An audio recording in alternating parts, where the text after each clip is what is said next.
મને એમ લાગે છે કે સરકાર પોતાની નિષ્ફળતા છુપાવે છે.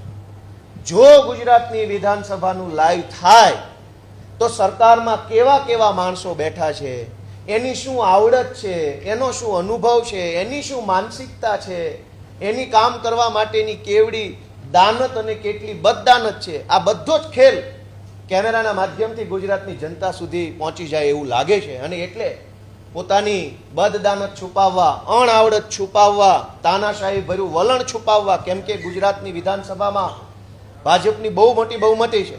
વિરોધ પક્ષોને ક્યારેક બોલવા ન દે, એમના પ્રશ્નો ઉઠાવવા ન દે, એ પણ ગુજરાતની જનતા લાઈવના માધ્યમથી જાણી ન જાય એટલા માટે લાઈવ બંધ કરવામાં આવ્યું છે.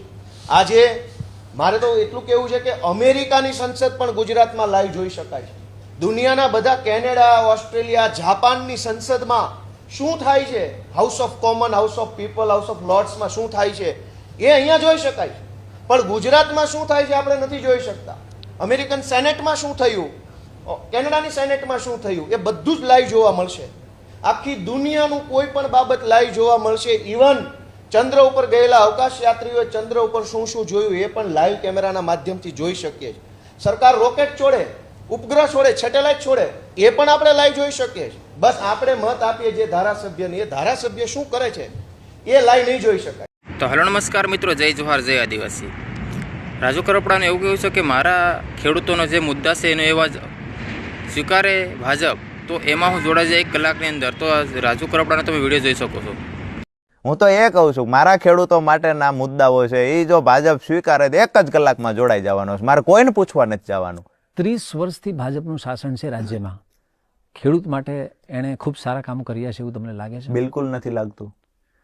જો લાગતું હોત, અમુક કામ થયા છે કે જે માનવા પડે, અને એ છતાં પણ તમે કદાચ ભાજપમાં જોડાઈ શકો, તમે એવું વિચારી શકો? એ તો નિર્ણય ખેડૂતોએ લેવાનો છે. મુદ્દાની વાત એ છે કે મારા વિસ્તારમાં સૌથી મોટો પ્રશ્ન સિંચાઈના પાણીનો છે. અમે તો ભવિષ્યવાણીઓ પણ નેતાઓ કરે છે કે સિંચાઈના પાણીનો પ્રશ્ન સોલ્વ કરે તો રાજુ કરપડા જવાના છે, પહેલા 2 મુદ્દા મૂકશે, એ મુદ્દા ભાજપ સ્વીકારશે. અરે હું તો એ કહું છું, મેં એક ઇન્ટરવ્યૂ જોયું હતું અમારી જ પાર્ટીના નેતાનું, ધારાસભ્યનું, કે રાજુભાઈ પહેલા 2-5 મુદ્દા મૂકવાના છે, સિંચાઈના પાણીનો મુદ્દો મૂકશે, બીજો મુદ્દો મૂકશે, કેસ પાછા ખેંચાવાનો મૂકશે.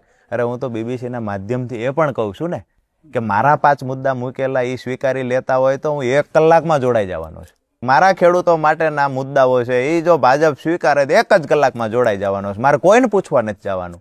આ શક્યતા તો એ જ વધારે ઉજળી કહેવાય ને કે તમે બીજેપીમાં જોડાવ. બિલકુલ ઉજળી ના કહેવાય. કેમ? સત્તામાં બીજેપી છે અને તમે જે માંગ કરો છો એ તો સરકાર જ લાવી શકે ને, વિપક્ષ તો ન લાવી શકે, કોંગ્રેસ તો ન લાવી શકે. સરકાર લાવી શકે અને સરકાર લાવશે તો 100% એની સાથે જશું, અને નહીં લાવે તો વિપક્ષમાં હશું. તો આવી કોઈ વાટાઘાટ કે ચર્ચા ચાલે છે? બિલકુલ ચાલતી નથી. તો દર્શક મિત્રો, ગોપાલ ઇટાલિયાનું એવું કેવું છે કે પોલીસે આરોપીને ડિસ્કાઉન્ટ આપ્યું એવું કહેવામાં આવી રહ્યું છે. તો તમે ગોપાલ ઇટાલિયાનો તમે વિડીયો જોઈ લો દોસ્તો. ભાવનગર જિલ્લાના સિંહોર તાલુકાના પીપળિયા નળ ગામની છે. પીપળિયા ગામે ફેબ્રુઆરી મહિનાની 28 તારીખે એક ઘટના બની. પોલીસે જે ફરિયાદીએ જે લખાવ્યું છે એ હું વાંચી સંભળાવું તમને, પછી સમજીએ કે આ કેવી રીતે ઘટનાક્રમ બને છે. પણ આ એફઆઈઆર વાંચતા પહેલા હું તમને એક વસ્તુ પૂછું કે ભાઈ, આપણે માર્કેટમાંથી કોઈ સામાન લેવો હોય તો બ્રાન્ડેડ કંપનીનું કોઈ શેમ્પુ છે ઓરિજિનલ, એ છાપેલી કિંમતે મળે ત્યાંથી લેવું વધારે સારું કે ડિસ્કાઉન્ટ મળે ત્યાંથી લેવું વધારે સારું? બ્રાન્ડેડ કંપનીનું શેમ્પુ તો કોઈ પણ માણસ એવું કહે કે ભાઈ ડિસ્કાઉન્ટ મળે ત્યાંથી જ લઈશું. બ્રાન્ડેડ કંપનીનું જ લેવું છે, 1000 રૂપિયા છાપેલી કિંમત છે અને મને 700 રૂપિયામાં ડિસ્કાઉન્ટ સાથે મળે તો હું ડિસ્કાઉન્ટમાંથી જ લઈશ. હવે ડિસ્કાઉન્ટમાં આપણે વસ્તુ લેવા જઈએ ત્યારે વળી એક નવો સવાલ છે કે ઓછું ડિસ્કાઉન્ટ મળે ત્યાંથી લેશો કે વધુ ડિસ્કાઉન્ટ મળે ત્યાંથી લેશો? તો કોઈ પણ સામાન્ય માણસ એવું બોલે કે ભાઈ વધુ ડિસ્કાઉન્ટ મળે ત્યાંથી જ માલ લેવાય ને. બ્રાન્ડેડ કંપનીનું શેમ્પુ 50% ડિસ્કાઉન્ટમાં મળતો હોય તો ત્યાંથી લઈશ, અને 10% ડિસ્કાઉન્ટમાં મળતું હશે તો 10%માંથી લઈશ. જ્યાં વધુ ડિસ્કાઉન્ટ ત્યાંથી લઈશ, એ સ્વાભાવિક બાબત છે.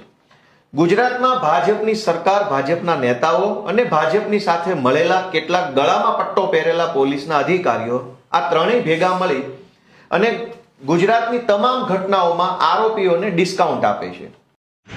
તો દર્શક મિત્રો, છેતરભાઈ વસાવાનું એવું કહ્યું છે કે કિસાનોનું દેવું માફ થશે અને વીજળી 24 કલાક લાઇટ અને ઉત્પન્ન રહે એવી દોસ્તો એવું કહેવામાં આવે છે. દોસ્તો તો છેતરભાઈ વસાવાનો તમે લાઈવ વિડીયો જોઈ લો.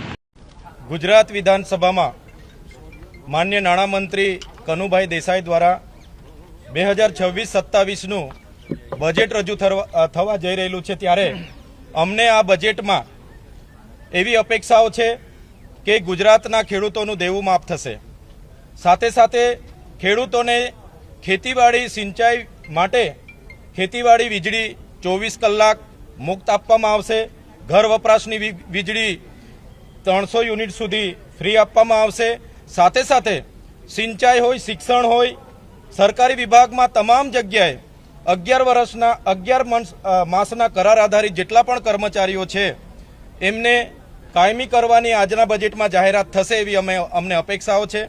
સાથે સાથે ગુજરાતમાં જે કુપોષણ છે એના નિવારણ માટે પણ સુચારું આયોજન આજના બજેટમાં કરવામાં આવ્યું હશે. સાથે સાથે જે નર્મદા હોય એનું જે કડાણા હોય, ઉકાઈ હોય કે જે પણ જળાશયો બન્યા છે એનું સિંચાઈનું પાણી પણ આદિવાસી વિસ્તારો સહિત તમામ વિસ્તારોમાં પૂરતું વ્યવસ્થા પ્રમાણે પહોંચાડવાનું આજના બજેટમાં આયોજન હશે.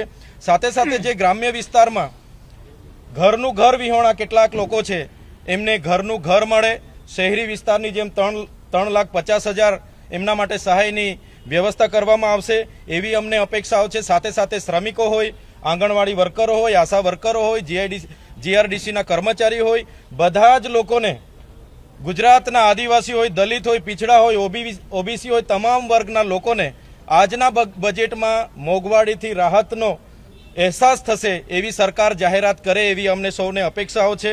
અને આજનું જે બજેટ છે એમાં અમે શિક્ષિત બેરોજગારો જે પણ લોકો છે એમને પણ રોજગારી ભત્તાની જાહેરાત ગુજરાત સરકાર કરશે એવી આજના બજેટમાં અમે સૌ અપેક્ષા લઈને બેઠા છે.